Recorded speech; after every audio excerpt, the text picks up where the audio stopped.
Hi everyone, welcome to this new artist interview. The goal of this interview is to share the story of NFT artists to help new artists joining the space to be successful with NFTs as much as possible. My name is Clément from Bulldog, and at Bulldog we believe that it's very easy to create NFTs, but it's much harder to maintain and increase the value of your NFTs over time. It requires to be very good at the technical aspects of blockchain to create interesting experiences. And it requires to be very good at marketing, at social media. And this takes a lot of time. So to solve this, we are building a platform, Bulldog, where artists can connect and very easily build experiences for their collectors to have them really engaged. We are co-building all of this with our Bulldog community of artists. So if you're an NFT creator, you're more than welcome to join, test our product, do some feedback to us. And if you like it, obviously share the love around you. You can join us on Twitter, Discord, here on YouTube. And thanks for all your support. Now let's go to the interview. Today we are receiving Zanoza. Zanoza is a very good example of an artist that on top of making art is doing a lot of things to connect with his collectors, to engage his community, to create interaction with the smart contract, with the blockchain, with all the new things that we can do with NFTs. It's in French, sorry about that, because it was more comfortable for us to discuss this way. And we are going to discuss a lot of things, his story, his NFT journey, how he uses the different blockchains, the different marketplaces, how we use tools like Manifold, for example, and he will give a lot of tips for new joiner in the NFT space. So I hope you will love it. And now let's go to the interview. Encore une fois, merci beaucoup Zanoza d'être là. Je te Aucun propose de souci. commencer par te présenter, qui tu es, un petit peu ton parcours dans l'art, dans les NFT. C'est parti. Bon, bah, moi, c'est Zanuza, l'artiste mystérieux et caché, qui veut pas montrer son visage avant les 100 Ethereum. J'essaie de me créer cette image, ce truc, ce storytelling. Mais ouais, moi, c'est Zanuza. Écoute, je fais des œuvres d'art, depuis assez longtemps. Je me suis lancé dans les NFT il y a maintenant un an et demi. Tout se passe bien. Je suis très content. Pour me présenter, j'ai plusieurs collections, des collections utilitaires, des collections plus artistiques, des œuvres uniques, des éditions. Je suis présent sur deux blockchains pour l'instant. Je suis sur Ethereum avec OpenSea Foundation et sur Tezos avec Object. Alors j'ai un petit peu trop bossé, je pense. J'ai sorti beaucoup trop de choses. Je ne saurais même pas par quoi commencer. Il y a des choses que j'estime plus importantes que d'autres, mais ce serait horrible de dire ça. Mais voilà, pour la petite présentation. Trop bien. Bah, écoute, merci beaucoup. Et de toute façon, ce qu'on va mettre, c'est qu'on va mettre des liens dans la description vers tes œuvres, ton Carrément. travail, comme ça les gens peuvent aller voir. Peut-être, est-ce que tu peux nous donner ton âge? Je crois que c'est public ça. Ouais, carrément, ouais. Moi, j'ai 25 ans. Ouais, Et du coup, je fais de l'art, vraiment, on va dire de l'art, là, ça va faire 6, 7 ans, je pense, où vraiment je suis dans la création, quoi. trop bien. Bah, écoute, moi, ce qui m'intéresse particulièrement et ce qu'on va essayer de creuser aujourd'hui, je trouve, c'est que tu as un côté vraiment très particulièrement créatif, je trouve, et très curieux. Enfin, d'une part, sur le côté vraiment artistique, où on sent que tu vas chercher dans différents courants artistiques pour Carrément, nourrir ouais. ta création, et à la fois sur le plan community management, entre guillemets, un petit peu marketing, où tu es toujours très innovant dans tes activations, dans tes choses comme ça. Et donc, on va parler de ça et en espérant que Let's ça go. aide d'autres artistes ou d'autres créateurs de NFT au sens plus large Ouais, carrément, ouais. et à réussir. Peut-être justement sur le plan artistique d'abord, est-ce que tu peux nous parler un petit peu de tes inspirations, enfin, voilà, des mouvements qui t'inspirent, que tu utilises, que tu reprends dans tes créations? Alors, moi, personnellement, je m'inspire de la vie de tous les jours. Ça veut dire, moi, quand je commence une œuvre, c'est feuille blanche, pas de croquis, pas d'idée auparavant, je viens et je me lance et ça va me guider au fil de la création, quoi. Donc j'essaie de prendre des inspirations un peu de tout. Ma collection la plus importante, c'est Zanoza Art Bank. Pour expliquer un peu cette collection-là, je voulais vraiment mélanger tout l'univers du Web3 en fait. Déjà, il y a eu le système des tokens. Donc, Utility Token, pour expliquer un petit peu, c'est un NFT que tu vas acheter qui va te permettre d'avoir des utilités derrière grâce, en fait, avec ton adresse et le fait que tu aies la propriété sur ces NFT, tu vas avoir plein d'utilités. Des artistes qui vont envoyer des œuvres, ils vont pouvoir te permettre d'acheter des œuvres. C'est, je pourrais pas, enfin, je sais pas comment l'expliquer, mais c'est génial en gros. C'est t'achètes une œuvre et tu reçois plein de trucs derrière. Donc, si tu es amateur d'art, si tu aimes collectionner des œuvres d'art, pour moi, je pense en 2022, il n'y a pas meilleure solution que faire ça. Juste en tant que plaisir, évidemment, hein. Là, je parle pas d'investissement ni de ouais, comment placer son argent. Là, c'est uniquement du plaisir. Je pense que si tu as des artistes que tu aimes bien, c'est leur token utilitaire qu'il faudra acheter. Moi, je suis arrivé avec l'Art Bank. Je suis arrivé, je dirais, dans les premiers, mais j'étais pas le premier. Donc, je me suis beaucoup inspiré de ce qui s'était beaucoup fait. Donc, envoyer des œuvres, tout ça. Et j'ai remarqué que beaucoup avaient utilisé pour leur token une pièce, une représentation d'une pièce dans leur style. Je trouvais ça super fun. Je me suis dit pourquoi pas ouvrir une banque. Ça fait un peu plus badass, quoi. Ça fait tout de suite, ok, toi, tu as une pièce, moi j'ai un distributeur, mec. Je me suis dit, ça peut être un bon délire. Ensuite, pourquoi la banque? Tout simplement parce que le monde des NFT, pour moi, c'est lié au business. On le sait tous.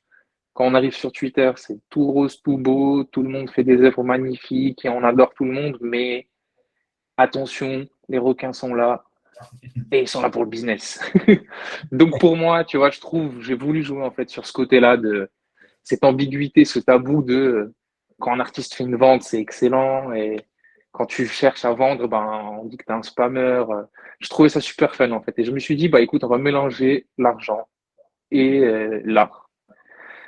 Pour mes inspirations, ça vient de là. Ensuite, pour ce qui est de la création, ça va être au fil des jours. Je vais visiter un musée, je vais trouver une œuvre cool, je me dis ok, ça on va pouvoir le reprendre, je vais pouvoir modifier le personnage. Et c'est comme ça. En fait, c'est vraiment de la pure inspiration instantanée. Tout me vient directement. Trop cool. Et techniquement, tu utilises quoi comme outil pour créer, peut-être comme logiciel ou enfin, Alors j'ai commencé du coup l'année dernière. J'avoue que j'étais un petit peu ric-rac niveau matos. J'avais une tablette graphique, la moins chère d'Amazon qui existait, vraiment un stylet avec un pad, quoi. Rien d'autre. Je commençais sur Photoshop. J'ai craqué le Photoshop et puis c'est parti, hein. C'est horrible, mais je dis la vérité. Et écoute, j'ai commencé par là et je pense que ça avait cette petite touche cool, tu vois, de commencer tout en bas en fait et d'avoir la rage, quoi. T'avais envie d'augmenter le matériel, de te dire j'aimerais bosser dans de meilleures conditions, quoi. Donc j'ai commencé avec ça et puis dès qu'il y a eu les premières rentrées, je me suis dit il faut que je réinvestisse pour que ça continue en qualité et que ça évolue bien. J'ai acheté un iPad et ça, je pense qu'Apple est bien content qu'il y ait eu les NFT qui sont arrivés il y a 2 ans là et qui ont eu la hype parce que l'iPad et l'application Procreate, ils ont dû faire un sacré billet d'argent. Pas- Littéralement, c'est la base en fait. C'est iPad, Procreate. Moi, je suis sur ça. Le logiciel, il est dingue. Tu payes 10 euros et tu as tout pendant très longtemps, enfin à vie quoi. Et je trouve que c'est le meilleur investissement pour un artiste. trop cool. Bah, merci du conseil. Et du coup, donc, tu as parlé un petit peu des différentes blockchains que tu utilises, donc Ether et Tezos. Ouais. Tu peux nous dire un peu, quand tu crées une œuvre, comment tu te dis, OK, celle-là, je vais la mettre sur Ether, celle-là, je vais la mettre sur Tezos. Quelle est la réflexion derrière? Écoute, franchement, je vais te dire la vérité. Depuis 2, 3 mois là, c'est tellement le rush que en fait, je sais pas. C'est-à-dire, je crée l'œuvre et je regarde le fil de la journée et sur quoi je vais la sortir. C'est au feeling. Mais ça va être surtout beaucoup de l'Ethereum parce que avec toutes les utilités que j'ai lancées, en fait, 90% de mon boulot maintenant, il va partir en cadeau pour les gens et en airdrop et faut redistribuer, quoi. Et ça, je dirais, c'est un des petits dangers que j'avais pas vu venir, tu vois, c'est l'utilité tue l'art pour moi. Ah ouais.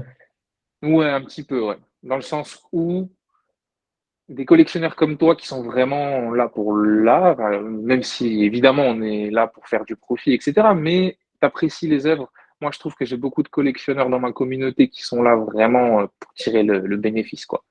Ouais, Ce qui fait que quand tu sors une œuvre normale, ben, on vient te demander en message privé, est-ce qu'il y a une utilité derrière? Qu'est-ce que j'aurais si je l'achète? ouais. Ça, c'était le piège, quoi. Mais du coup, pour l'instant, ouais, ça va être vraiment 80% de Ether et 20% de Tezos.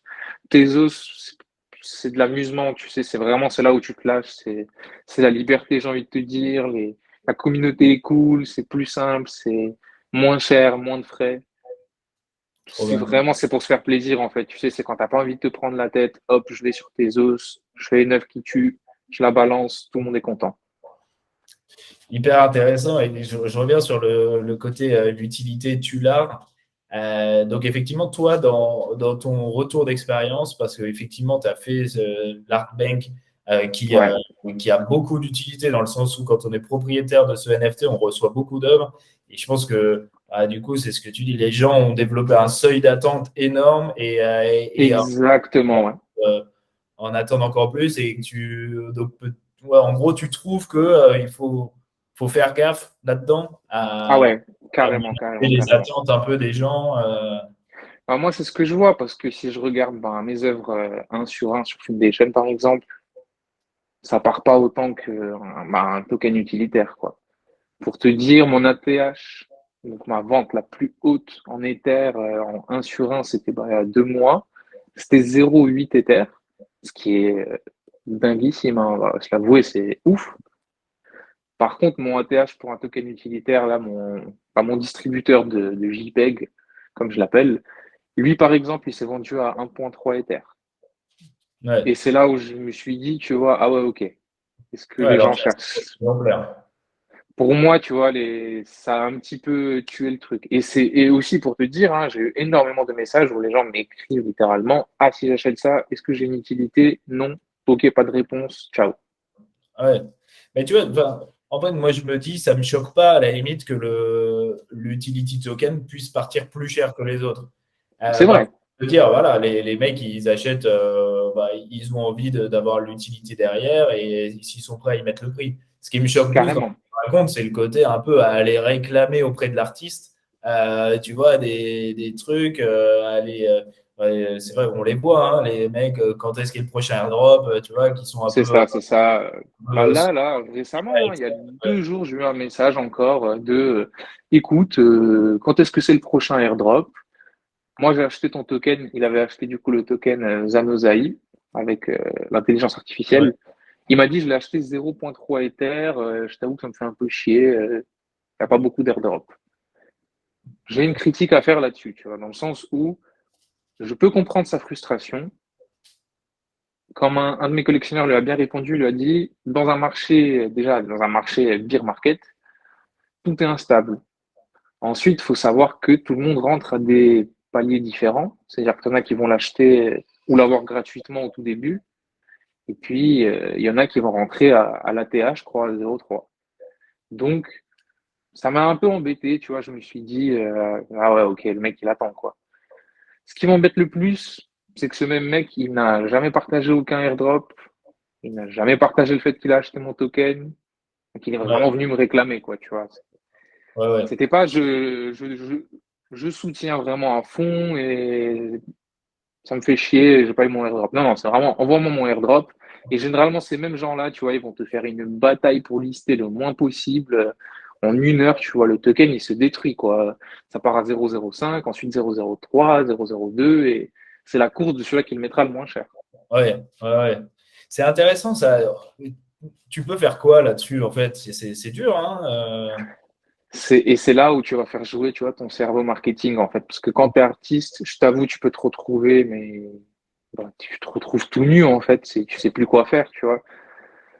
Parce qu'en fait, c'est un cercle vicieux. Moi, j'essaie de l'expliquer aux gens, c'est que un collectionneur d'art, parce qu'on est quand même dans le milieu de l'art, là, on n'est pas dans les PFP, on n'est pas dans des profile pictures, on est dans l'art. Donc les gens, il y a des collectionneurs qui vont faire beaucoup de recherches avant d'acheter une œuvre chez toi, ce qui est normal. Ils vont se renseigner sur l'artiste, sur les œuvres, les inspirations. Mais en gros, ils vont prendre des jours en fait à venir regarder ce que tu fais. Admettons, moi j'ai fait mon premier airdrop là, ce qui s'est passé par exemple avec l'œuvre que j'ai fait pour Grand Tune. Je sais pas si tu avais vu passer la petite œuvre là. Yes, Bon, grave. bah, en gros, j'ai fait mon premier airdrop, bref, pour l'événement que j'ai créé autour de cette œuvre. Les premiers qui l'ont eu, ils l'ont listé à 0,30, ce qui est un excellent prix. C'est un 19 éditions sur 19 éditions, c'est pas un énorme truc. C'était cool. Au bout d'une heure, c'était déjà à 0,29. Et en fait, comme je t'ai dit, ensuite c'était la course à celui-là qui va lister le moins. Ce qui fait qu'il liste moins, moins, moins toutes les 30 minutes. Mais si on en revient à ce que je te disais du collectionneur qui va se renseigner sur toi, qu'est-ce que lui il voit? Il vient sur ta collection, il voit l'œuvre à 0,3. Il se dit, ah ouais, c'est plutôt cher ou c'est pas cher, on s'en fout de ce qu'il se dit, mais il se dit, ok, le prix c'est ça. Il revient une heure après, il voit que c'est à 0,25. Il revient une heure après, il voit que c'est à 0,20. Il revient le lendemain, il voit que c'est à 0,1. En fait, il se dit, bah, je vais pas acheter. Parce que si je l'achète là, dans une heure, il sera à 0,05. Et en fait, inconsciemment, les collectionneurs là qui sont à la recherche du profit absolu, eh ben, ils détruisent carrément, tu vois, la crédibilité de l'artiste, j'ai envie de te dire, parce que moi, en tant qu'artiste, je peux pas vraiment influencer sur ça, tu vois. Ouais.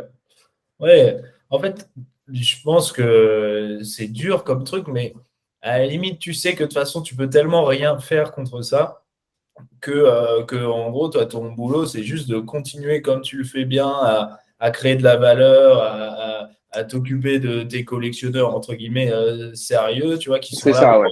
pour le plus long terme. Et ces mecs-là, au final, ils vont s'en mordre les doigts parce que tu vois, Ah ouais, au final, achètent à ils quittent. 0,3, qui se dépêchent pour vendre à 0,1. Et derrière, enfin, tu vois, pour le prochain Ah bah airdrop, clairement, ouais. il va vouloir acheter à 0,2 pour revenir. Enfin, en fait, Évidemment. tu vois, ces mecs-là, au final, tu sais que c'est eux qui vont perdre du fric et tout. Donc, Ah bah bien sûr, bien sûr, bien sûr. Le problème, c'est que ça va retarder, tu vois, l'élan, en fait, j'ai envie de te dire. Parce que j'ai eu des élans très FOMO, je pense que tu dois t'en rappeler, il y a un mois et demi, quand il y a eu l'ATM, qui, en un jour, mec, on a fait genre 4 éthers de volume.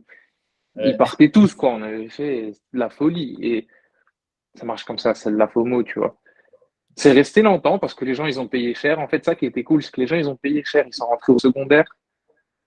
Ils avaient de l'attente sur le token. Ils se sont pas dit, on va le revendre pour 0,7.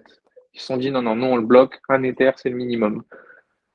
Et écoute, je sais pas ce qui s'est passé. La hype, elle a un peu retombé. Il y a eu ce projet, il y a eu ci, il y a eu ça. Et les gens, tu vois, ils abandonnent, quoi. Ils lâchent. Ce que je peux comprendre, hein, ça reste quand même de l'argent. Et en fait, il y a beaucoup qui sont lancés avec pas énormément de capital. Donc, je peux comprendre aussi, tu vois, bloquer un capital sur un NFT.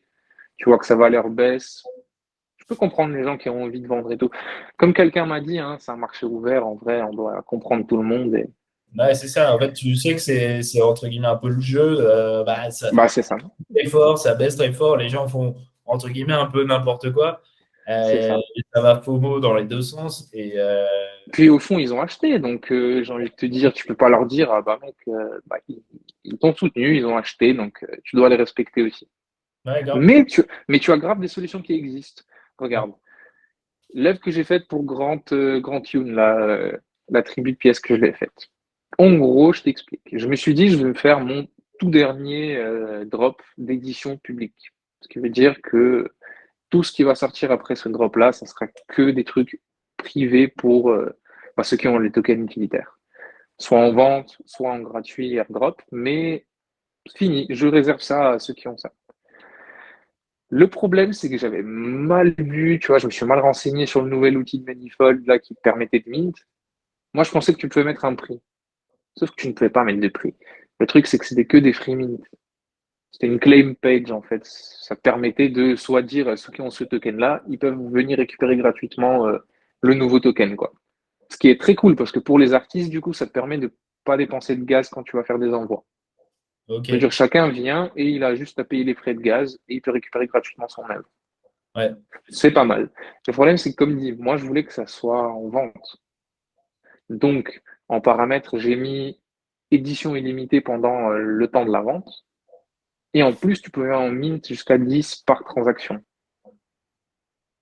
Donc, ça fait tout de suite beaucoup. Et en fait, le truc, c'est que je me suis dit, bon, il y a quelques personnes qui vont le prendre, et puis ciao, parce que, en fait, dans les NFT, t'as une semaine, ça va être la folie, une semaine, c'est mort, quoi. C'est le désert, et t'as l'impression que tu te fais bannir, quoi. Et ben, écoute, il y a eu 7000 mints, ce qui est quand même dingue. C'est dingue. 7000, tu vois. Mais en même temps, c'est le piège. 7000 mints de la même œuvre, sachant que je suis pas X-copy, bah, ça t'a créé un floor de la collection à 40 centimes. Ouais. Et là, en fait, tu vois, t'as pas 3000 solutions, en fait. Faut trouver une solution pour réduire la quantité. Moi, à la base, je voulais juste faire un cadeau. Finalement, c'est parti sur un token utilitaire inversé. Et en gros, les gens, maintenant, ils doivent burn, donc détruire l'œuvre pour en recevoir une en quantité plus limitée. Bah, c'est cool. Tu Coup de rates. génie. Ouais. Bah, écoute, coup de génie, ça a marché de feu de Dieu. J'ai eu des collectionneurs de malades qui ont partagé à fond. Ils ont dit que l'idée était ouf. Et on a réussi à en burn 1400. Trop bien. Et C'est pas, alors, c'est pas mal. Franchement, c'est pas mal. bah oui, grave. Et quand tu dis aux gens de burner, tu leur dis quoi? Tu leur dis d'envoyer vers l'adresse Ethereum de Wallet Burn. L'adresse, exactement, ouais, l'adresse d'aide. Et, Et en fait, eux, ils envoient ça dessus. Ils m'envoient la transaction. Et moi, ça me permet de récupérer leur wallet en même temps pour faire la liste pour le airdrop. c'est un peu galère à suivre, non? À monitorer tout ce. Franchement, non, pas du tout. Écoute, j'ai fait un post Twitter. J'ai demandé de retweeter. Ça, c'était pareil pour participer, mais ça donne beaucoup de visibilité, donc pourquoi ne pas le faire? Tu retweets, tu burns 69 éditions et tu m'envoies la transaction. Ok, et Moi toi, tu fais derrière, une moi action. derrière, je récupère juste la transaction, je regarde si ça a été bien burn, et puis j'ajoute juste son adresse dans mes notes, et puis une fois que j'ai l'airdrop à faire, je récupère toutes les adresses, quoi. Franchement, c'est assez simple, ça prend un peu de temps. Je pense qu'il y a peut-être des solutions plus simples à faire. Après, c'est du jamais vu ce qui s'est passé, tu vois, et Ouais, personne n'a demandé de burn 69 œuvres pour en recevoir une. ouais, C'était trop nouveau. C'est beaucoup, ouais. Et en fait, bah, ça a provoqué une FOMO de malade, encore une fois, parce qu'il y en a plein qui en avaient mis 10 ou 15. Et ils se sont dit, ah ouais, mais en fait, il y en a 69 à brûler pour le premier airdrop. Et on a fait, je pense, 0,5, 0,6 Ether que de vente secondaire. trop cool. Et ce qui était cool, bah, c'est que vu que c'était à 50 centimes, bah, les gens, ils prenaient des bundles. Ça veut dire qu'ils en prenaient tout de suite 50, 60, 70, 100. Et ce qui donnait au final bah, du secondaire assez correct à 0,05, 0,07. Ouais, Le grave. max. Et en fait, ouais, c'est ça qui était cool, tu vois. Et bah, Hyper. ça te fait Ouais. un jeu, en fait. Ouais, c'est est-ce que je Ouais, garde pour augmenter ma valeur, sachant que j'en ai genre 50, ou alors est-ce que je les burn, je récupère une œuvre moins chère. Et c'est là où je t'ai dit, tu vois, ouais, c'est là où c'est dégueulasse. Ma première drop, 0,3 pendant un jour. C'est cool, tout le monde est content. Et puis le lendemain, c'est la guerre du mec qui va descendre le plus le prix. On est retombé à 0,05, sachant que tu as des mecs qui ont payé 0,7, enfin 0,07 juste pour avoir les œuvres à burn. C'est un ouais, peu dégueulasse, tu vois, pour eux. Ils ont payé le prix pour avoir l'œuvre, espérer la revendre vraiment bien. Et le mec qui a mint 300 œuvres la veille, ben, il a un ouais. peu défoncé tout le monde. Ouais, c'est sûr que jamais tout le monde qui va être enfin, toujours C'est au bon pour... point. Ouais, Ça, je t'avoue, c'est ma quête. C'est ma quête personnelle. Je veux comprendre comment ça marche. Je peux te citer plein d'artistes où les mecs, ils ont des communautés, ça ne bouge pas. Que ça monte. Ça bouge pas. Ils ont confiance. Ils ne baissent jamais les prix. Si tu regardes un OSF, tu vas jamais voir son Red Light District commencer à perdre de la valeur, quoi. C'est 14 Ethers et les gens, ils sont dégoûtés quand ils le vendent 14 Ethers ouais. alors qu'ils l'ont acheté à 0,06. Pareil, quand tu vas sur C3, par exemple, je sais pas si tu vois qui c'est. C3, c'est très très fort cet homme. Ouais. Pareil, il a une communauté de malades, quoi. Genre, les mecs ne vendent pas alors qu'il y a des offres à 2000 Tezos qui sont là sur des œuvres en édition, quoi. Et, et ils sont là, et ils restent, tu vois, et ils soutiennent. Et moi, je n'arrive pas à comprendre comment faire ça, tu vois. Parce que c'est possible. Bah ouais, oui, oui, c'est une question. Enfin, d'arriver à fédérer une communauté qui est assez fidèle au projet pour, tu vois, C'est ça. ça sur longtemps. Et pour le coup, je trouve que, enfin, entre guillemets, t'as pas à rougir là-dessus. Enfin, Non, non, carrément pas, toujours des gens évidemment. qui font ça, mais t'as quand même des flores qui tiennent bien. Ah ouais, ouais, ouais, c'est en aucun cas pour dire que ouais, moi ça va pas, les autres ça va, mais je cherche quand même, tu vois, c'est Bien sûr. l'ultime, quoi, cette communauté, tu vois, d'enfer qui va. Mais ça, je sais très bien comment ça va se passer. Demain, je vais faire mon application pour Super Rare. Ah Je ouais? me fais prendre. Admettons, hein, mais demain, je fais l'application. Ouais. Ils me prennent, je l'annonce. C'est sûr, déjà, le post, il fait 200 likes parce que c'est FOMO de ouf. Voilà, là, Noza sur Super Rare. Bah ouais. Ensuite, première œuvre, une petite vente à 2-3 Ethers. Et là, je te dis, tout le monde déliste ses tokens, tout le monde déliste ses œuvres en édition. Et là, le floor, il va être dingue. Bah, et ça, c'est Hum, un peu. c'est carrément dans les objectifs. Ah ouais, c'est carrément dans les objectifs. Mais il y a tellement de choses dans les objectifs, il y a tellement de choses. Et en fait, il faut que je réfléchisse par quoi commencer parce que c'est trop stratégique. Si je balance une collection de PFP 10K, bah ok, cool. Peut-être ça va faire un sell-out trop cool, mais derrière, ça va être la mort, tu vois. Parce que ça te fait une nouvelle collection avec énormément de responsabilités. Ça peut être la galère. Ouais. Pareil, je peux lancer une marque de vêtements. Ouais, cool, mais du coup, bah, une fois que le vêtement il a été droppé, la hype elle est dead. Donc, à réfléchir, tu vois, Ouais. c'est dur comme choix. Ou alors, bah, comme je t'ai dit, faire du super rare et du coup, bah, se consacrer 100% sur du un sur un, prendre encore plus de temps pour développer des œuvres de plus en plus uniques. Mais au final, ben, tu sors Ouais. moins de airdrop, donc tes airdrop tokens ils commencent à baisser. Et c'est là où je t'ai dit, tu vois, c'est un peu un piège, ce truc d'utilité un peu. Faut trouver le bon juste milieu entre les deux. Et là, effectivement, avec ta tribute pour Grand Tune, avec 7000 exemplaires, forcément, tu vois, il y a des gens qui vont venir un peu par opportunisme et c'est un Exactement. peu sur un free mint, en fait, où les gens sont en général peut-être moins impliqués aussi que quand ils doivent payer. Carrément, ouais, ça, faut prendre en compte. Ouais, c'est très psychologique, mais clairement, ouais, un free ça ne coûte rien de spécial, quoi, par quelques euros en frais, et Ouais. c'est tout gagnant, quoi. Moi, je comprends les mecs qui ont minté sans édition et qui les vendent 40 centimes. Parce que derrière, bah, il se fait, je sais pas, 50, 60 dollars, quoi. Alors qu'il a payé 3 dollars de frais. Ouais. Bah, Si t'es un très petit collectionneur et que tu fais que ça, en vrai, 50 euros, c'est une journée de boulot au SMIC, quoi. Donc, ouais. je comprends. En fait, tu vois, tu Mhm. comprends. Mais comment trouver des collectionneurs comme toi, en fait, tu vois, qui sont là, les mains en diamant, on est en soutien et on attend. Parce que j'ai l'impression que les gens, ils oublient un petit peu que l'art, ben, ça prend du temps, en fait. Bah ouais, C'est la grave. vie qui va influencer, tu vois, l'artiste, qui va lui faire vivre des expériences, qui va retransmettre dans son art.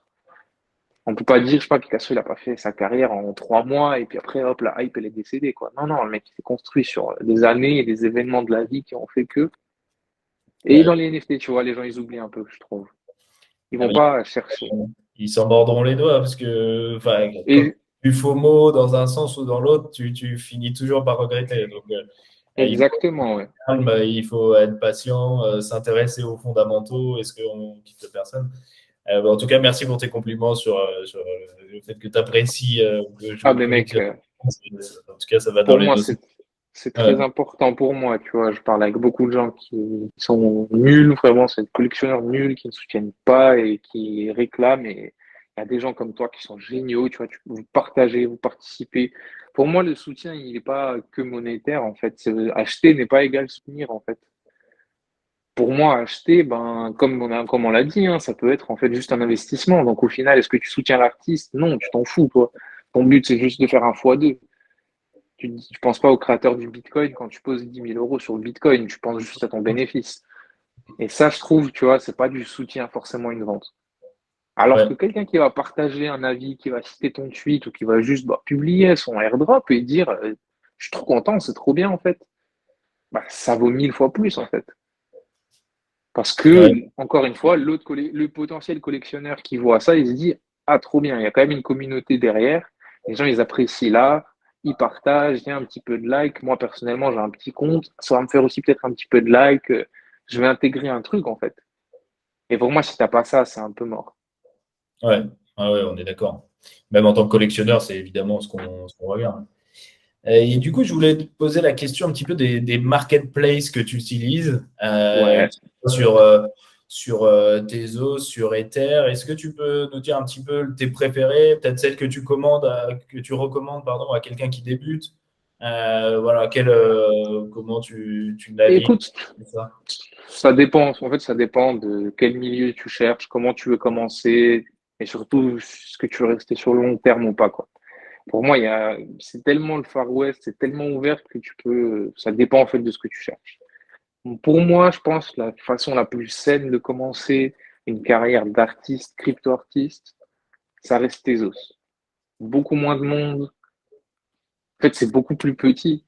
Du coup, tout le monde commence à se connaître. Tu peux te faire rapidement des amis, artistes comme collectionneurs. C'est pas très cher, donc beaucoup plus facilement de faire des ventes.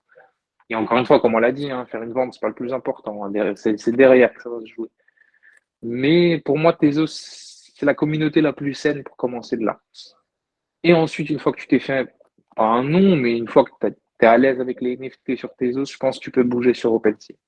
Mais arriver sur OpenSea avec zéro expérience, c'est dur en fait, parce que tu es perdu dans la masse, mais c'est dur de s'en sortir. T'es perdu dans l'océan, quoi, dans le OpenSea. Dans l'OpenSea. Je te jure, c'est vrai, c'est vrai. C'est dur de comprendre comment vraiment ça marche. Tu vois, tu as le top, tu te dis, ah, machin, je vais finir dans le top. Mais en fait, non, tu finiras jamais dans le top, parce que quand tu comprends comment ça marche, c'est très difficile. Et c'est que, ouais, c'est compliqué, c'est compliqué. Trop bien. Donc, ouais, plutôt commencer par Tezos, effectivement, c'est moins cher, c'est plus accessible. Et quand tu Pour te sens moi, je trouve que c'est plus sain. Ouais, c'est et plus sain. après d'aller sur OpenSea progressivement, d'aller sur Ether, très bien. Et alors, toi, t'es un bon utilisateur de Manifold. Ouais. Est-ce que tu peux nous en parler un petit peu? Ce que tu recommandes chez Manifold pour les artistes? Comment tu l'utilises, toi? Bah, en gros, moi, je recommande déjà Alors, à 1000%. pardon, on va peut-être rappeler aux gens ce que c'est Manifold déjà. Alors, Manifold, ça va être une entreprise qui propose aussi bah, des outils pour les créateurs, spécialisés dans les smart contracts. Smart contract, qu'est-ce que c'est? Qu'est-ce que c'est, smart contract? Ça va être ton contrat qui va te permettre de vendre tes tokens. Ça va être la base en fait de ta boutique, j'ai envie de te dire. C'est un peu ta boutique cachée, quoi. Le problème, c'est que quand tu passes par OpenSea, tu passes par leur contrat.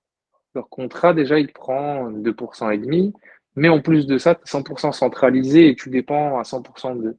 Ça veut dire si demain OpenSea, je sais pas, ils ont un problème juridique ou ils décident de fermer, bah, c'est fini. Et ça, c'est un peu dégueulasse. Du coup, les collectionneurs qui sont là à long terme, 5, 10 ans, ils savent très bien que demain, OpenSea, il peut très bien se faire dépasser par un tout nouveau qui va arriver, c'est Web3. En une semaine, tu peux avoir un mec qui va tout défoncer, quoi. Donc, si OpenSea il se fait dépasser dans les 2, 3 prochaines années et qu'il décide d'arrêter, bah, tu auras perdu ton entièreté de ta collection. Alors que si tu passes par Manifold, bah, tu peux créer ton propre contrat. Ce qui fait que tu ne passes plus par le contrat d'OpenSea, tu es dépendant de personne à part de toi-même et de Manifold, vu que c'est eux qui proposent. Et pour moi, c'est la base pour la confiance des collectionneurs et pour toi-même. Si tu n'as pas envie de perdre tes œuvres, si tu n'as pas envie de dépendre encore une fois d'une plateforme et d'avoir peur qu'il te bloque ou j'en sais rien, parce que c'est ce qui se passe aussi. Si tu viens d'un pays qui n'est pas vraiment apprécié par la politique OpenSea, ben, tu te fais bloquer, quoi. Ce qui fait que tu te retrouves ben, tout nu, encore une fois, c'est des problèmes, des collectionneurs qui râlent, pourquoi j'ai ça, j'ai ça. Donc pour moi, c'est essentiel d'avoir son smart contract pour toi-même et pour la sécurité des collectionneurs. Trop bien. Et du coup, toi, tu utilises Manifold donc pour créer tes œuvres enfin, en créant ton smart contract sur Manifold. C'est Et, ça. et donc, tu utilises aussi enfin, tu as utilisé l'outil pour minter, pour créer ta page de mint. Ouais, ça c'est tout nouveau, ça vient de sortir, ça fait, je sais pas, même pas une petite semaine, je pense. Je vais vérifier la batterie. Ouais, ça fait une petite semaine que c'est sorti et bah j'y connaissais rien et bah j'ai pas fait les choses bien. Bon Dieu merci, ça a bien marché, mais ouais, ils sortent beaucoup d'outils, beaucoup de trucs pour les collectionneurs. Ils améliorent énormément leur système, ça bouge tout le temps. C'est trop bien. En fait, ils essaient de donner de plus en plus de liberté et de plus en plus de facilité. Trop cool. Ouais, franchement, nous, on regarde de près ce qu'ils font et chez Bulldog. On trouve effectivement qu'ils font des trucs canons et donc Ouais, c'est ils sont forts. cool de pouvoir s'inspirer d'eux. Après, Euh, ce qui était bien, ils ont commencé très tôt, je crois. Ils ont commencé déjà en 2020-2021 à développer ces trucs-là. Ce qui Ouais, fait que maintenant, bah, là, ils ont build pendant tout le bull market, ils sont arrivés maintenant, c'est les numéros 1, quoi.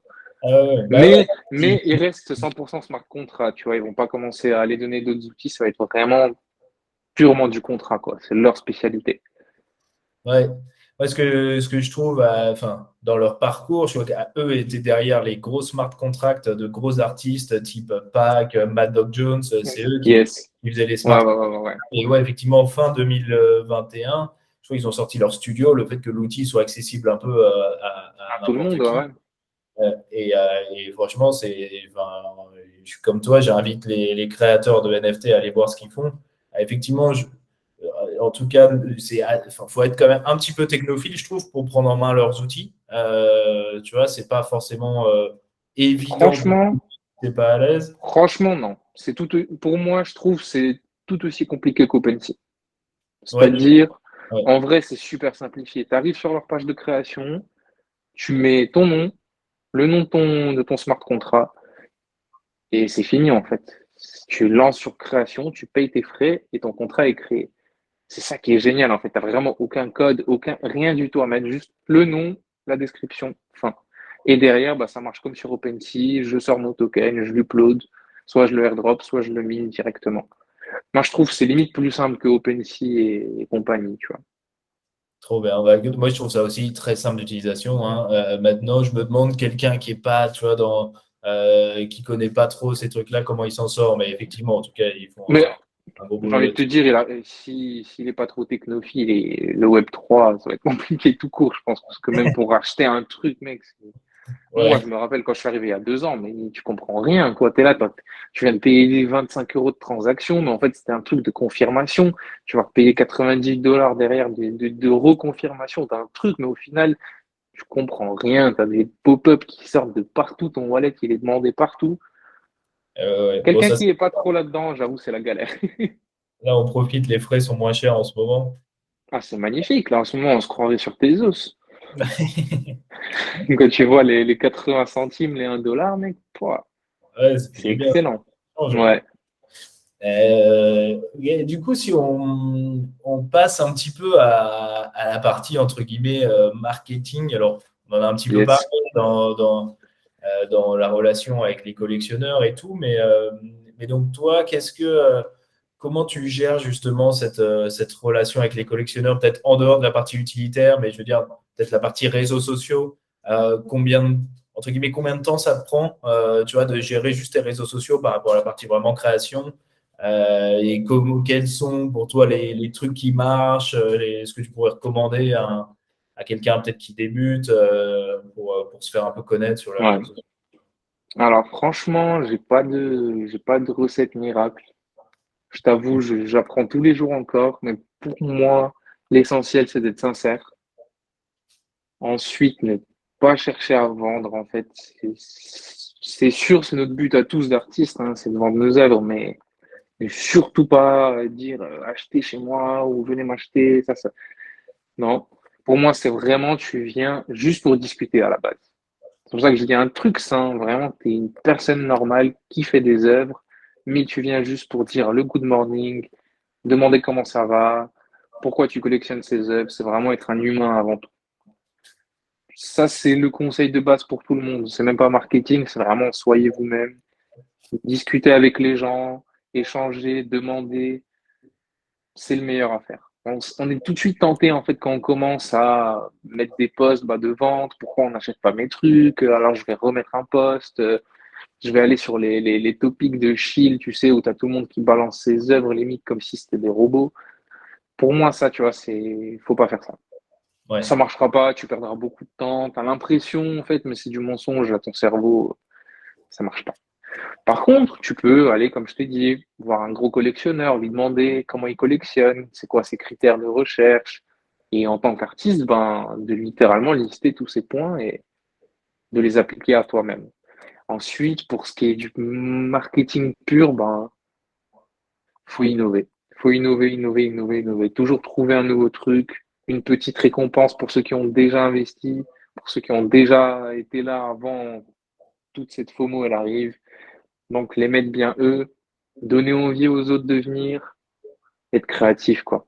Pour moi, c'est le seul conseil que je donne, c'est être créatif. Ça veut dire, tu balances une œuvre, comment faire pour la mettre en avant? Cool. Encore une fois, cool. C'est pas on veut que tu l'achètes.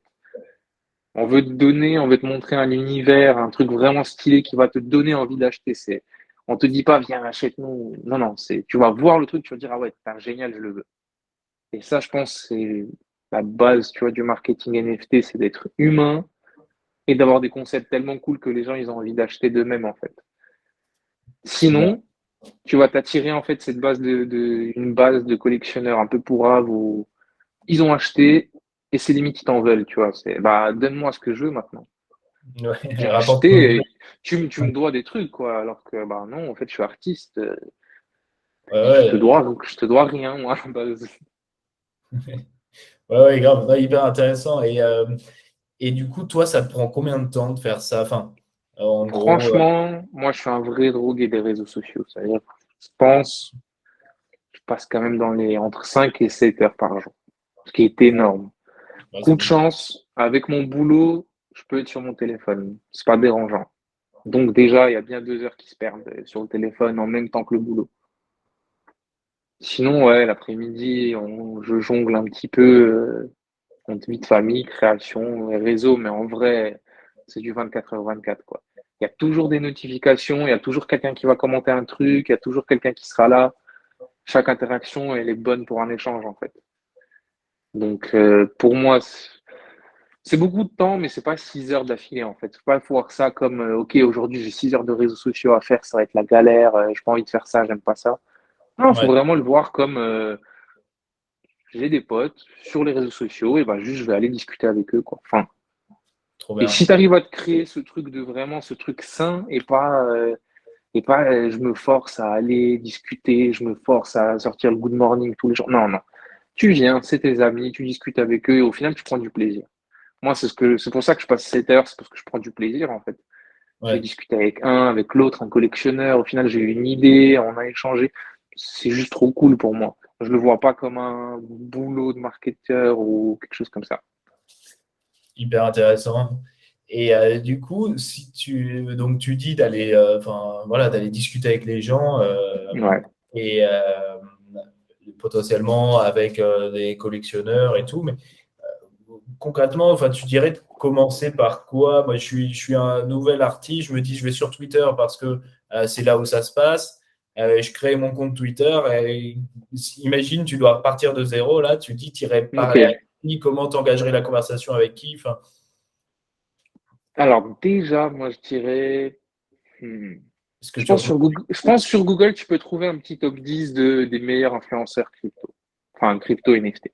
Je pense que tu commences par suivre un Gary. Gary, tu vas suivre Gary parce que il est très critiqué, certes, mais c'est une grosse tête dans le monde des NFT. Donc lui, il va déjà partager énormément de choses cool pour toi. Ensuite, ben, ça va être les hashtags, hein, tout simplement. Hashtag NFT, il n'y allait pas. Il n'y allait pas. Je pense que vous allez perdre beaucoup trop de temps. C'est utilisé pour tout et n'importe quoi. Mais par exemple, tu vois, pour commencer sainement, tu vois, sur le hashtag Clean NFT ou hashtag Tezos, c'est déjà excellent pour trouver quelques artistes que tu aimes bien, regarder un petit peu ce que tu kiffes. Au début, il faut pas partir, je pense, en tant qu'artiste. Ok, on va commencer plan marketing, mais juste aller découvrir par soi-même qu'est-ce que j'aime bien, qu'est-ce que j'aime pas. Ensuite, on me dit un grand merci aux algorithmes parce que bah, automatiquement, ça va te proposer d'autres artistes que tu vas liker. Et comme ça, tu vas commencer à te créer une petite base bah, comme je t'ai dit, de potes, quoi. Tu vas voir les artistes que tu aimes, tu vas aller commenter, discuter, demander comment ils font, comment ça va, comment ils ont commencé. Il faut pas croire, les gens sont très sympas. Moi, j'ai beaucoup discuté avec Jacques. Il a quand même 60 000 abonnés sur Twitter. Le mec, il est quand même à ses côtés. Il est très ouvert, il discute normal et il n'y a aucun souci avec ça. Donc, faut pas avoir peur de ça, en fait. Faut vraiment aller discuter. Et pour moi, c'est ouais, se trouver quelques petits artistes. Je pense que si tu arrives dans les NFT et que tu connais même pas une personne là-dedans, enfin, tu pars vraiment de beaucoup trop zéro pour moi. Je pense Ouais, que quand tu commences les NFT, tu as déjà vu un artiste ou tu as dû voir passer une grosse vente ou il y a un truc qui t'a mis l'idée d'aller voir les NFT, commence par suivre cette personne ou ce compte qui t'a fait découvrir ça en fait. Et à partir de là, explore, communique, et l'algorithme, au bout d'une semaine, il va te donner tout ce que tu veux, en fait. Il va te mettre les artistes que tu vas adorer, les collectionneurs qui collectionnent les trucs. Et ensuite, c'est du temps. C'est du temps, c'est du temps, c'est du temps. Du processus simple, en fait, et basique, du processus de création d'amis, d'installation, de je me fais connaître ou juste en tant que personne, quoi. Aller mettre des good morning sur les gros comptes, pareil, c'est cool, ils le remarquent, ça fait de l'interaction. Trop Bref, bien. des trucs simples, en fait, des trucs simples, pas vilains, faut pas que ça te saoule et juste tu vas discuter, quoi. Ouais, mais hyper, je suis assez d'accord avec toi sur les hashtags. Tu vois, Clean NFT, par exemple, c'est un hashtag que je connaissais pas trop et que je commence à bien suivre ces derniers temps. Pour ceux qui connaissent pas, c'est un hashtag très lié à Tezos, au fait que les NFT soient verts, entre guillemets, enfin, qu'ils utilisent beaucoup moins Yes. d'énergie que Ethereum. Et effectivement, il y a une super communauté sur Tezos au global et notamment là-dessus. Donc, c'est un bon moyen de commencer, ouais, ça. Ça, c'est super sain, ouais, c'est le meilleur moyen de commencer. Ouais. Et des gros comptes qui vont après rediriger vers des plus petits comptes. Donc, je pense hyper bon conseil. Et là, on parle d'artistes, hein, mais je pense que ta vidéo, elle sera peut-être aussi vue par des gens qui seront des lanceurs de projets NFT. Et je pense que ça, c'est le saint graal de 2021, 2022, 2023. C'est de lancer sa grosse collection, 10 000 objets, les 2 millions d'euros qui tombent, c'est la fête, quoi. Et Ouais, là, par contre, j'ai pas de conseils pour vous, hein. Là, j'en sais rien du tout. Là, va falloir sortir les gros billets et payer les gros influenceurs parce que là, ouais, c'est pas du tout le même game pour moi, ouais. Et puis tout là, il ce faut qui est gros projet, suivre quoi. derrière parce qu'en général, il y a tout de suite une roadmap avec des promesses et tout. Et on en a vu tellement des mecs faire ça et pas assumer derrière que maintenant, Hmm, les acheteurs font un peu gaffe, quoi. c'est ça. C'est moins la fête que l'année dernière. Là, pour vendre, ça, pour sold Ah out, bah ouais. à 10 000 pièces, là, aujourd'hui, il faut être chaud. Ah bah ouais, ouais, là, c'est mort maintenant. Les gros projets se sont installés. Ils ont montré, c'est quoi, une vraie roadmap qui tient la route. Mais Maintenant, les gens, ouais, c'est compliqué. il va falloir être bon. Ouais, bah, c'est pour ça que tu vois, il y a eu les free mint qui ont grave bien marché, parce que les gens n'avaient aucun risque à prendre, littéralement. On Ouais, tente. Et t'as des projets comme Gobelin qui sont passés à 8, 9 Ethers. ouais. Et oui, ils ont vraiment réussi à créer un truc hors du commun. Après, il y a Et, en- beaucoup de et free encore une mint fois, en fait, le free mint, tu as quand même le problème que l'engagement est faible, c'est euh, ça. tu vois, et qui est dur à gérer dans le temps, je pense. Exactement. Mais, alors attends, je vais juste chercher mon chargeur. Ouais, J'arrive dans une seconde. yes. Mais en gros, ouais, pour moi, tu vois, c'est encore une fois, on en revient à la communauté, tu vois. Si Gobelin, ils ont fait 8 Ethers, c'est parce que les gens, ils le mettaient à 8 Ethers. Il y aurait pu avoir cette base de 40 personnes qui sont là et qui le mettent à un Ether, ils détruisent la collection entière, parce que derrière, tout le monde va mettre à un Ether, quoi. Donc, ouais, tu vois, les communautés, c'est la base. Les communautés, c'est la base. Ouais, ah ouais, grave, non, c'est clair. Bon, et ça, on est bien d'accord là-dessus. Et du coup, bah, toujours sur cet aspect un petit peu communautaire, on a pas mal parlé de la relation avec les collectionneurs.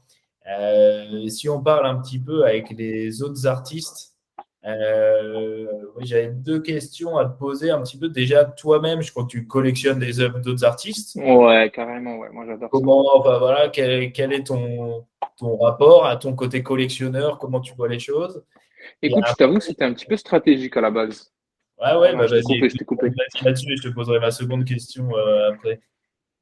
Écoute, moi, c'était un tout petit peu stratégique. Ça, j'avais commencé ben, il y a un an déjà quand je faisais des PFP et tout ça.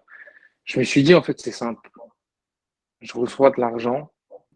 Je suis obligé de faire vivre la communauté, en fait. Si c'est pas nous qui le faisons, si on réinjecte pas de l'argent dans le marché, l'argent, il fait que sortir et à un moment donné, bah, c'est fini. En fait, on a sucé tout ce qu'il y avait à prendre et puis il n'y a plus rien. Donc, pour moi, tu vois, très essentiel d'aller soutenir des gens comme toi, quoi, tout simplement, comme t'es un artiste, t'as envie de soutenir d'autres artistes. Et ensuite, au final, tu prends goût, tu découvres des trucs que t'aimes vraiment. Et puis maintenant, pour moi, je me considère juste comme un collectionneur de base, quoi. J'achète ce qui me plaît. Je pense plus au profit parce que quand je pensais trop au profit, bah, c'est là où j'ai le plus perdu. Ouais, Maintenant, c'est vraiment juste, c'est des potes. J'adore ce qu'ils font et je vais acheter parce que ça me plaît, quoi. trop bien. Bah, et alors, enfin, c'est marrant parce que tu dis que tu faisais ça de manière un peu intéressée. Moi, je trouve que ce que tu dis, enfin, en tout cas, c'est un intérêt quand même très lointain, puisque c'est pas un intérêt direct du style je vais acheter l'œuvre à lui pour qu'il me remarque. Enfin, je vais Bah, acheter. au tout début, si, tu vois, c'est ce que je me suis dit. Moi, je me suis dit, si je le achète, bah, il va me racheter, en fait. Ouais, Parce qu'il est au même niveau que moi, c'est un tout petit artiste. Je lui fais une vente à 0,05, c'est sûr qu'il allait me racheter ma PFP à 0,05. Et ça marchait comme ça. ouais, Et après, on a créé. Après, ça, c'est les PFP. C'est pas c'est très bizarre comme monde. On a créé des groupes Twitter avec des. Entre artistes, on était genre 20, 30 dedans, mais ce qui fait que dès qu'on balançait un tweet, t'avais 30 retweets de plein de comptes à 5, 6 000 abonnés. Ça faisait une hype de malade, il y a tout qui partait.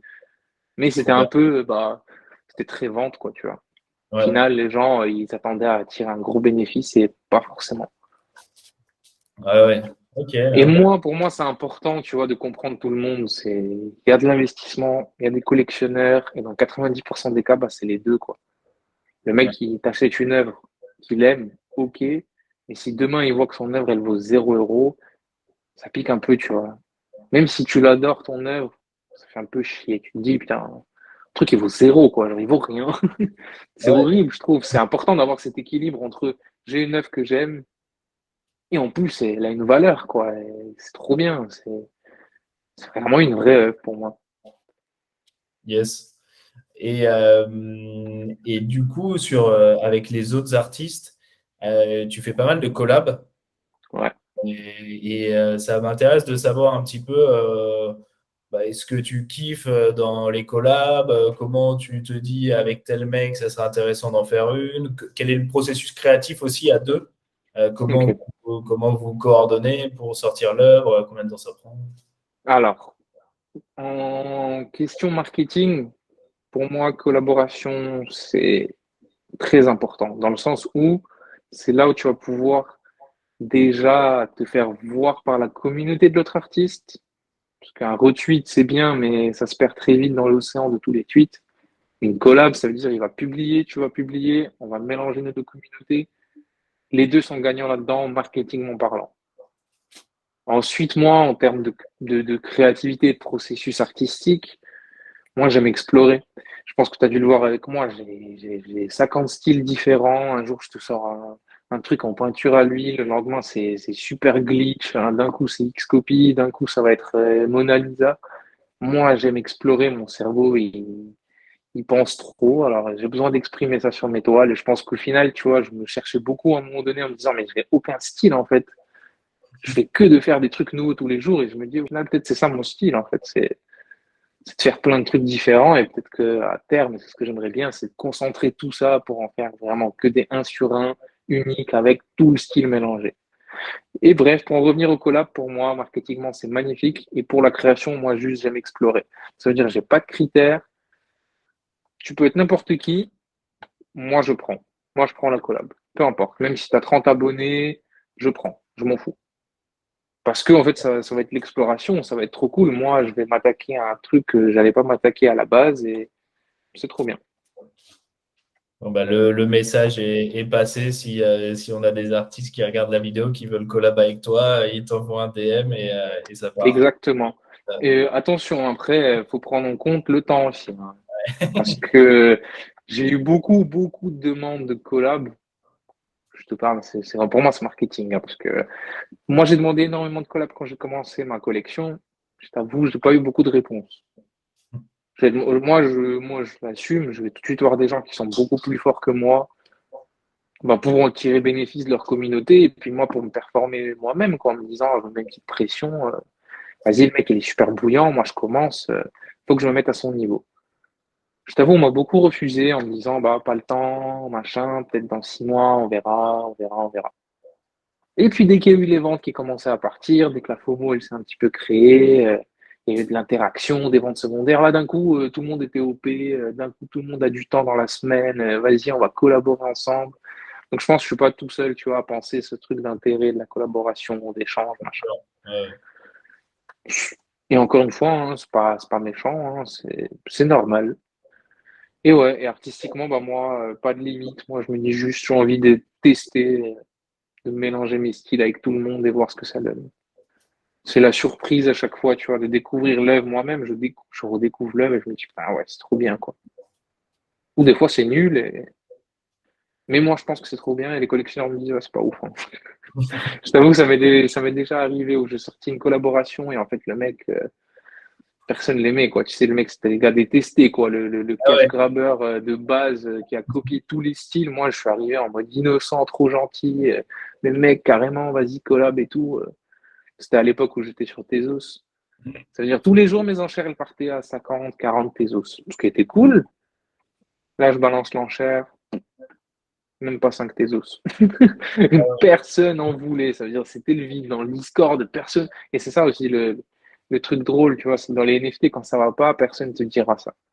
ouais, C'est soit ça va et tout le monde est au max, soit ça va pas et juste les gens ils parlent pas, quoi. Il n'y a pas de négativité, c'est interdit, ouais, c'est bizarre, c'est un peu vilain, moi je trouve, je sais pas, je ouais, trouve que c'est un peu bizarre. Moi j'aime bien quand ça va pas, ça va pas, quand on se le dit et puis c'est ouais, la vie, c'est normal d'avoir des hauts, des bas.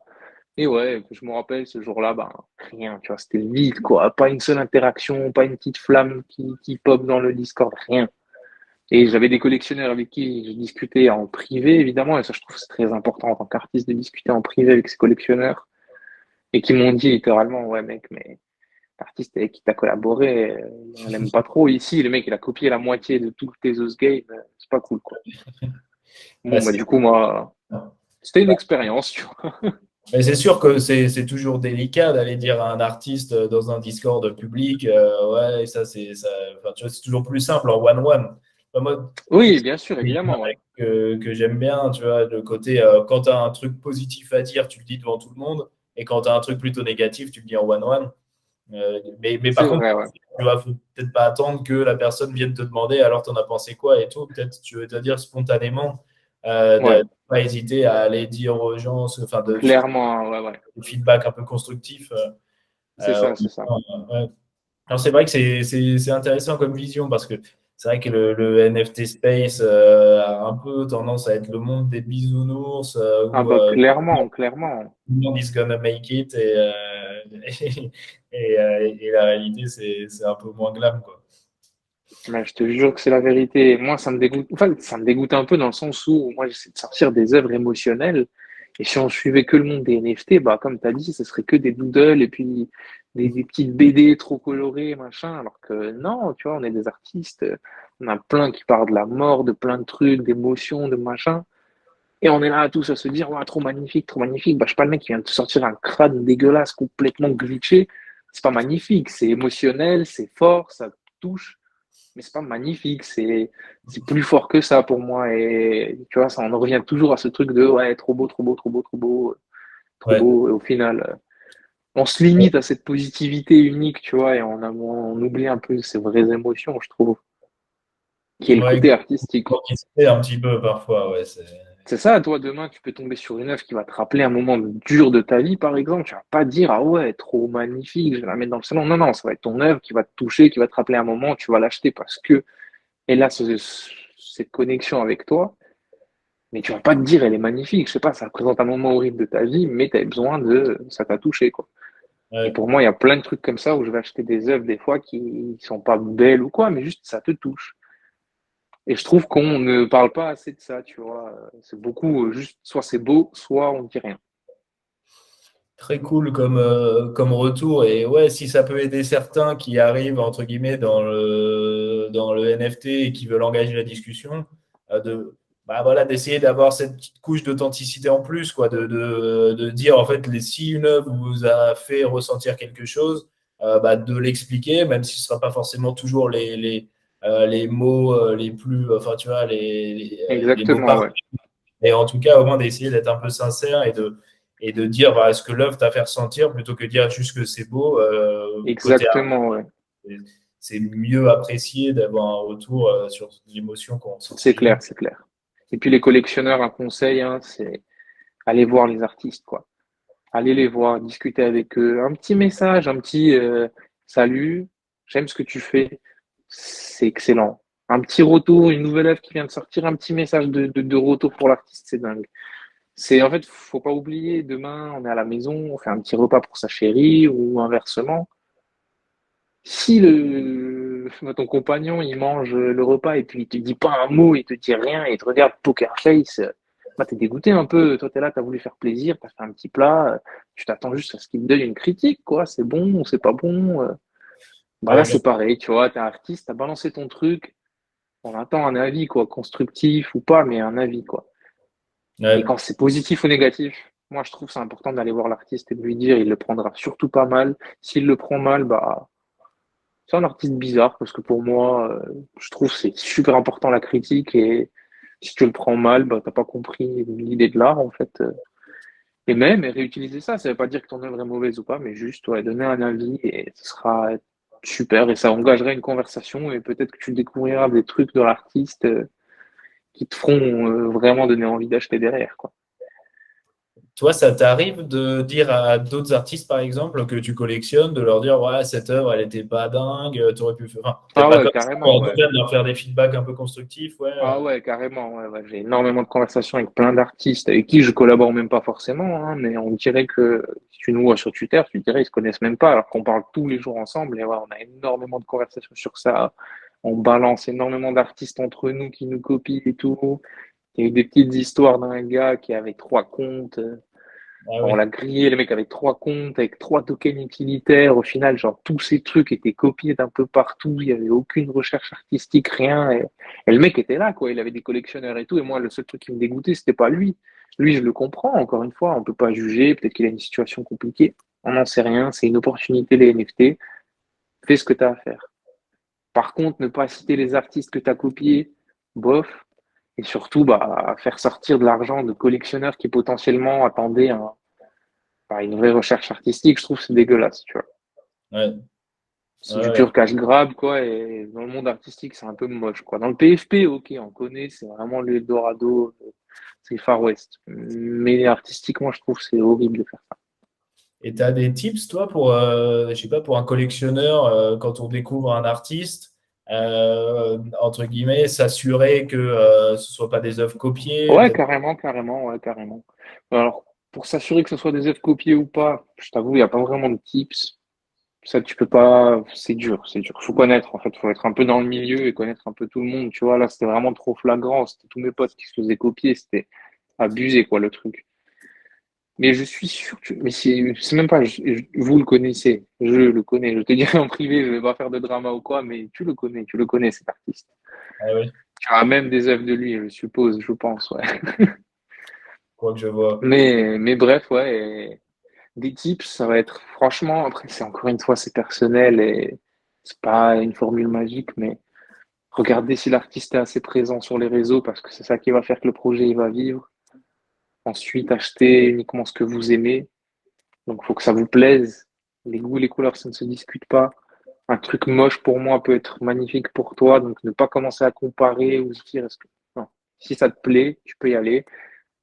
Voir la communauté. Ça ne veut pas dire qu'il faut qu'il y ait 10 000 personnes qui le suivent, mais juste, est-ce qu'il y a 5-6 personnes qui sont là souvent, histoire de ne pas se retrouver tout seul quand tu as acheté et avoir quelqu'un avec qui discuter.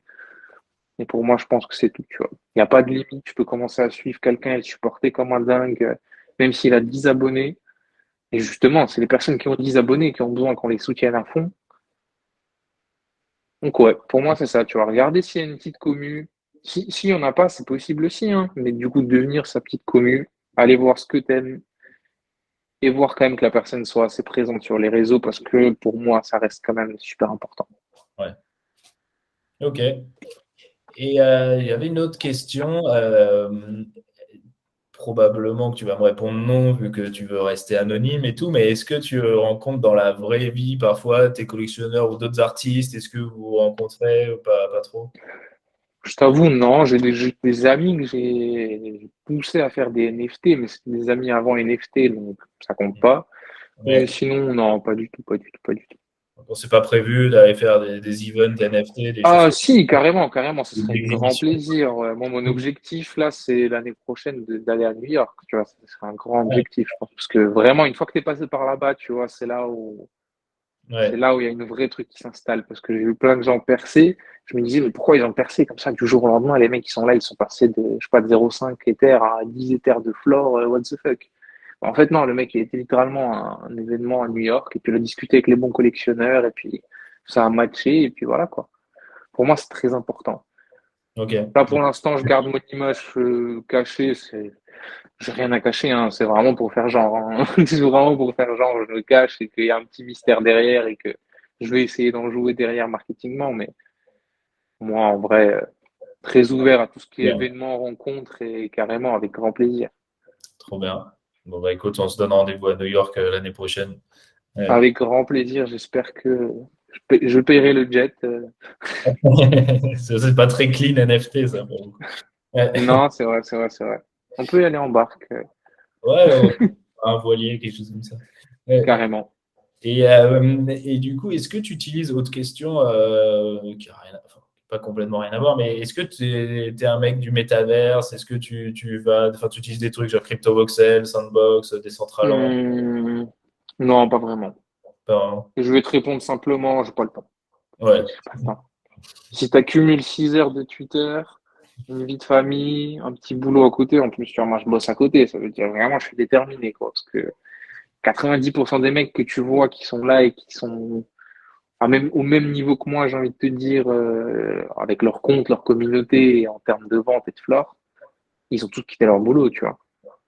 Je ouais. discute avec 90% enfin, avec tous mes potes qui sont là-dedans, ils sont tous pas de boulot, quoi. Ils sont tous à 100% là-dedans. Je dois être l'un des seuls fous qui, encore, il tape la matinée complète en boulot, il rentre, il dessine, ensuite il va passer ses 5 heures sur Twitter, ensuite il a sa vie de famille. Je pense que je suis l'un des rares, mais mon but est d'arrêter de travailler, évidemment, pour vivre de l'art, quoi. Yes, bah écoute, bah, on le voit, hein, entre ton travail, ton activité le soir, la famille et tout, enfin,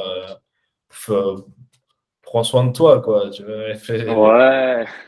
Ouais, t'es ouais. encore jeune, mais va pas nous faire un burn-out dans un an, quoi. Non, non, non, non, je pense pas. De toute façon, si je sais me gérer dans le sens où s'il y a des jours où ça va pas trop, tu vois, je me calme, quoi. Je vais Ouais, pas, j'abuse pas. Ça reste toujours du plaisir, en fait. Ça reste toujours du plaisir. Sauf mon boulot de tous les jours, tu vois, ça c'est pas du plaisir. Mais tout ce qui est création artistique, réseaux sociaux, tout ça, ça reste du plaisir. Et je pense que c'est une des clés de la recette, quoi. ouais, Faut que ça reste du plaisir, quoi. N'y allez pas en vous disant, ah ouais, il y a 5 ans, je dessinais des fleurs, j'ai pris des cours de dessin, bah vas-y, c'est quoi, ça va me faire un billet. Non, ça fera aucun billet. Vous allez perdre plus de temps qu'autre chose et vous n'allez rien en tirer du tout. Allez, au maximum 20 euros et le mec, il va vous envoyer des messages toute sa vie pour lui dire rembourse-moi mes 20 euros, quoi. Donc vraiment, allez-y en tant que passionné, en tant que découverte. trop Pour bien. moi, ça commence par là, ouais. C'est trop Bah, important, c'est trop important. je pense que ça marche un peu quoi que tu fasses dans la vie, si tu fais. Ouais, c'est ça, au final, en fait, ça Ouais, revient au même truc que de la vie, quoi. C'est ça, ne va pas. Tu fais du sport parce que tu as envie de le faire. Si tu te forces, bah, tu vas arrêter au bout d'un mois. Bah là, c'est pareil. trop bien. Écoute, j'ai encore deux autres questions. Euh, Vas-y.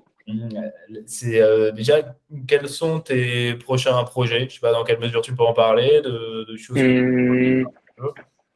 écoute, j'ai beaucoup trop de choses en tête. Moi, à long terme, vraiment, je pense que c'est essentiel que je développe mon nom en tant que marque. C'est-à-dire, je suis artiste, mais il faut que ça soit une marque. Dans le sens où le Web3, ça évolue beaucoup, mais ça évolue beaucoup avec les marques, en fait. Je veux dire, pour que demain, je continue à vivre et que je sois coté, juste envoyer des œuvres ou continuer à créer, je pense pas que ça suffira pour vraiment, tu vois, se lancer. Donc, pour moi, c'est important de développer sa marque, d'être clean pour les autres marques, collaborer avec des vraies entreprises. Je pense, tu vois, ça, c'est l'une des clés que j'ai aussi, c'est de faire ça, quoi. Ensuite, j'aimerais créer ma marque de vêtements.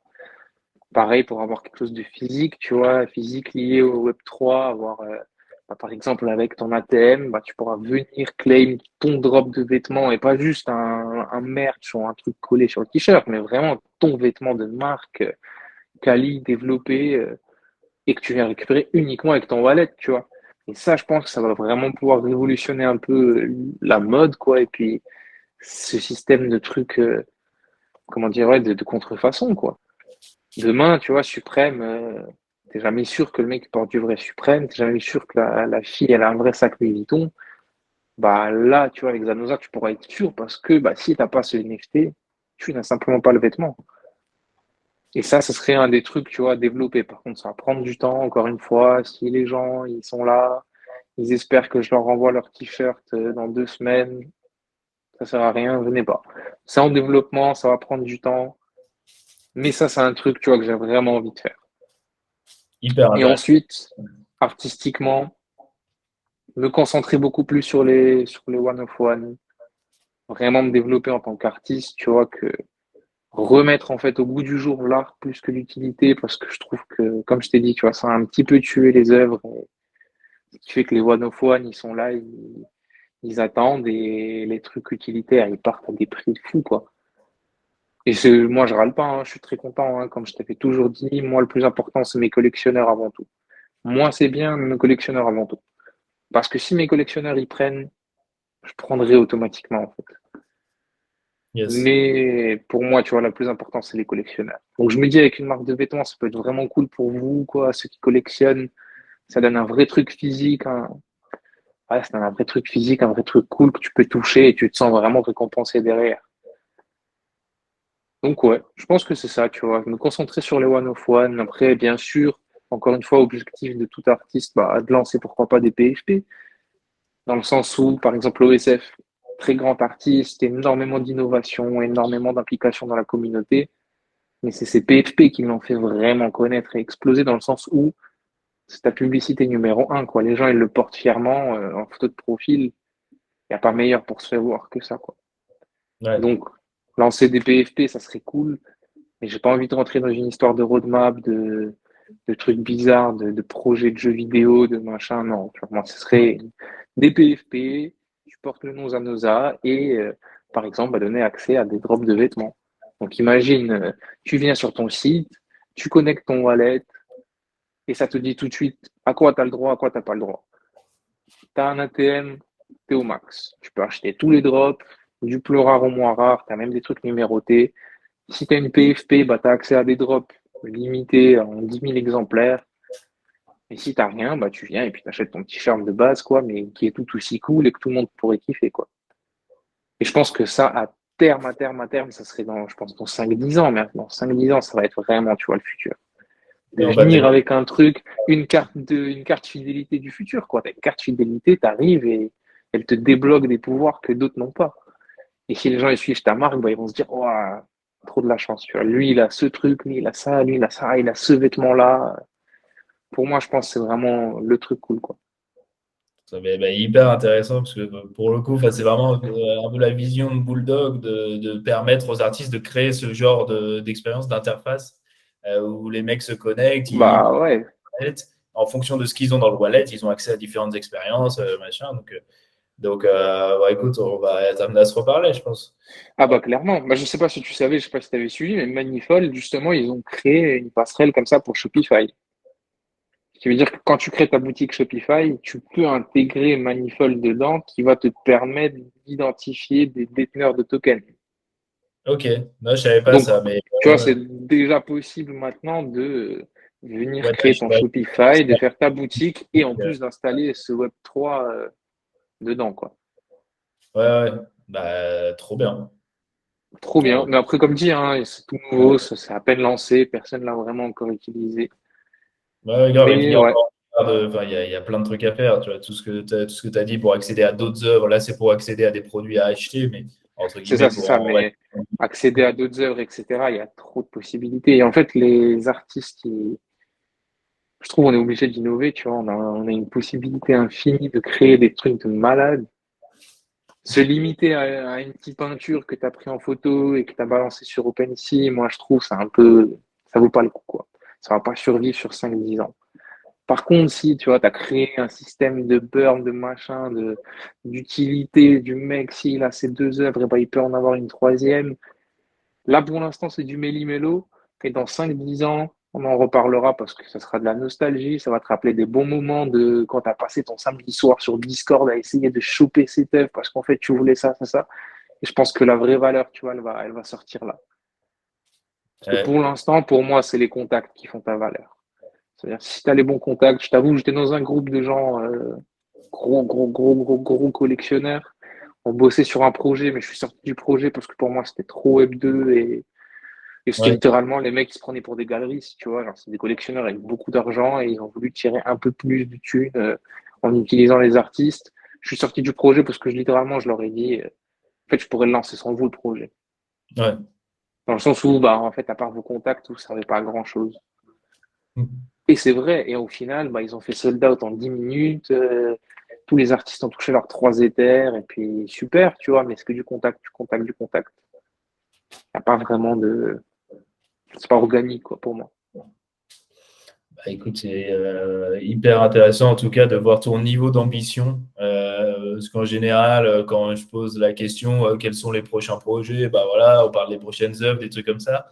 Toi, tu es carrément à 5-10 ans à lancer des marques, Ouais, carrément. Pour moi, c'est de important, ouais. créer une marque et tout. Donc, franchement, c'est trop cool de voir que tu as cette vision-là. Et entre guillemets, tu vois, cette détente à parler à la fois d'art et d'être enfin, tu vois, d'être très passionné purement par l'art et à la Ah, fois de ouf. de kiffer le côté animation, connexion avec les collectionneurs.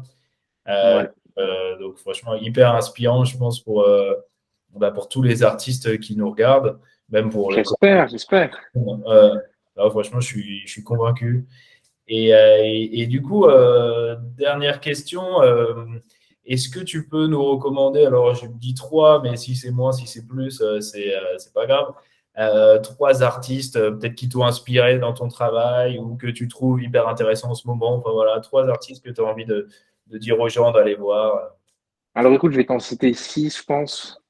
Dans le sens où, alors, on a déjà X-Copy qui m'ont énormément motivé au début, dans le sens où les mecs sont partis de rien, ils vendaient des œuvres à 7 dollars en 2017.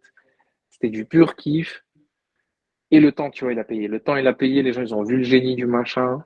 Ils se sont dit, OK, en fait, ils sont dans le futur. Ils ont inventé un nouveau mouvement artistique, quoi. À partir de petits glitches et bugs avec 2 frames, quoi. Donc, déjà, Xcopy, des purs génies. Je surkiffe à suivre. Ils partagent énormément de bonnes choses, énormément d'artistes cool. Ils sont très ouverts. Tu peux parler avec eux normalement. Moi, j'ai déjà réussi à avoir un petit message ou un petit retweet. C'est franchement très facile d'accès et c'est des génies. Ensuite, c'est pas un artiste, mais Cosmo de Medici à suivre absolument. Le mec, il partage dinguerie sur dinguerie. Il sort les meilleurs projets. Lui, il est vraiment à fond. NFT, Web3, art, classique, pas classique. Il faut suivre ça. Ensuite, en artiste, je vais te donner des artistes qui sont, enfin, pas à mon niveau, mais c'est des amis à moi, quoi. Déjà, j'ai King Xerox. Le mec, c'est une étoile montante pour moi, tu vois. Je suis dégoûté. Il y avait plein de moments d'occasion où j'aurais pu rentrer à des prix raisonnables. Maintenant, c'est devenu déraisonnable. Le mec, il a trop percé. Le mec a été quand même conseillé par Cosmo de Medici dans sa Medici Minute, dans son mail. Donc, pour te dire, tu vois, le niveau du mec, quoi. Très, très beau ce qu'il fait. Des œuvres de malade, très énergiques. Franchement, à suivre, à regarder. Le mec est super cool, super ouvert. Encore une fois, on peut discuter avec lui. Ça, c'est mon premier personne que je conseille. Deuxième personne, c'est Abdallah. Je me rappelle plus de son nom de Twitter. Toi, tu dois voir qui c'est. C'est Ouais, ABD. Je me rappelle on plus mettra exactement de son nom. dans la description. On mettra les liens, ouais. Mais en gros, Abdallah, pareil. Artiste de dingue, le mec, personnage génial. Je discute tous les jours avec lui. Ouais, Super sympa, une vision de l'art de malade. Pareil, lui, il est là, tu vois, tu sens, il est là pour des années, quoi. Lui, ouais. il a faim, il a une histoire de malade derrière lui et ses œuvres sont juste incroyables pour moi. J'aimerais Vraiment, il y a de l'émotion, c'est j'aimerais bien faire une interview avec lui. Je pense qu'effectivement, il doit avoir. clairement, ouais, lui, il a de quoi raconter et très, très, très, très cool ce qu'il fait. Et ensuite, en dernier, ah non, ça va pas être le dernier, je dirais Astral. Astral, tu remplaces les A par les V dans son nom. Donc, Vestral, quelque chose comme ça, mais en gros, Astral, pareil, super niveau, le mec il a des œuvres magnifiques. Encore une fois, un personnage super ouvert, super sympa, ouvert à la discussion, ouvert aux collectionneurs, donc je conseille à fond, très humain et ses œuvres sont géniales. Il partage des dingueries tous les jours. Donc voilà, ensuite qui on a Esra, une personne de Turquie, une artiste féminine qui fait des œuvres pareil, magnifiques. C'est un style pur à elle. Des images super détaillées de partout. C'est une BD, tu te perds dans ses œuvres. C'est magnifique, c'est génial. Encore une fois, très ouverte. Tu peux discuter avec elle. Et pour moi, c'est important, tu vois, d'avoir des artistes avec qui, en fait, tu peux discuter, tu peux poser des questions. C'est très important. Ouais. Arriver, acheter un truc et être perdu dans un Discord de 30 000 personnes, ça peut vite dégoûter, tu vois. Et là, pour moi, je te partage vraiment les artistes pour moi qui vont percer, mais de ouf dans les prochaines années, quoi. Bon, je pourrais t'en citer encore une tonne, mais on va s'arrêter déjà là. C'est déjà pas mal. Ouais, je suis Après, d'accord. il y a Ouais. Svint, il y en a trop, en fait, il y en a trop. On rajoute Vint, on le mettra dans la liste. Svint, forcément, hein, à les suivre. Sur la casquette, pareil, bon ami à moi, dans le Web3, on s'est beaucoup conseillé. Et pareil, belle histoire. Il s'était fait arnaquer son premier drop, il s'est fait ficher son wallet et tout, il était dégoûté. Ouais, C'était ouf, quoi. Et puis finalement, tu vois, il a su rebondir et c'est là où tu vois les mecs déterminés, quoi. ouais. Donc, ouais, ça, c'est ces gens-là qui m'inspirent. Et le plus drôle dans tout ça, c'est quand je discute avec eux, ils me disent que je les inspire, alors que les mecs, ils vendent 100 fois plus que moi, quoi. J'ai envie de dire, t'as les collectionneurs, je voulais pas que je vous screen tout ça, là. Mais ouais, clairement, ouais, tu vois, on s'inspire tous entre nous, je pense. Et c'est ça qui fait la beauté du Web3. Bah, trop bien. Bah, écoute, encore merci beaucoup pour ton temps et ton partage d'expérience. C'était avec grand plaisir. Bah, moi, personnellement, bah, j'invite chaleureusement tous les artistes ou tous ceux qui s'intéressent un peu au Web3 à te suivre, à te contacter, Et, à et t'intéresser à. même ceux qui veulent juste regarder les œuvres, hein, franchement, tout le monde est, Ouais, c'est ouvert à tout le monde. Venez, checker, c'est cool, c'est joli à voir. Je vais pas vous critiquer, vous pouvez venir télécharger votre photo, la mettre en fond d'écran, personne ne vous tirera dessus. Vous n'êtes pas propriétaire, vous pouvez l'avoir en fond d'écran, vous pouvez la mettre en photo de profil, il n'y a pas de souci. Faites-vous plaisir, c'est fait pour ça. trop bien. Bah, merci beaucoup, Zanosa. Avec grand plaisir. Merci à tous ceux qui ont regardé la vidéo et notamment qui l'ont regardé jusqu'au bout. Du coup, vous savez comment ça marche. Vous mettez un like, un commentaire, vous abonnez à la chaîne pour que ça donne de la visibilité et tout. Allez, allez, allez. Et vous pouvez suivre Bulldog sur Twitter, sur Discord pour voir. Exactement, ouais. Allez suivre Bulldog. Franchement, ils sont à leur naissance, là. C'est le tout début. Vous regretterez pas. Franchement, là, vous avez une chance de faire partie pas de l'histoire, quoi. Ça se construit, quoi. Et je dirais pas que ouais, les mecs, c'est Google, mais littéralement, c'est peut-être ça. Là, c'est le moment de rejoindre leur communauté, vous rejoignez le Discord, vous ferez partie du projet, en fait. Vous serez écouté, vous pouvez donner des conseils, vous allez apprendre énormément de choses. Donc, j'invite tout le monde à suivre Bulldog. Ils font du bête de boulot. Trop bien. Merci Zanosa. Et effectivement, là, on va sortir un prochain produit dans les jours qui vont suivre cette vidéo que les gens dans le Discord pourront bêta tester. Donc si ça vous intéresse, bah, rejoignez. Merci beaucoup encore une fois, Zanosa. Merci à tous. Et De puis, rien, merci à toi. bonne continuation surtout et à bientôt. Allez, à bientôt. Peut-être sans le masque pour la prochaine fois.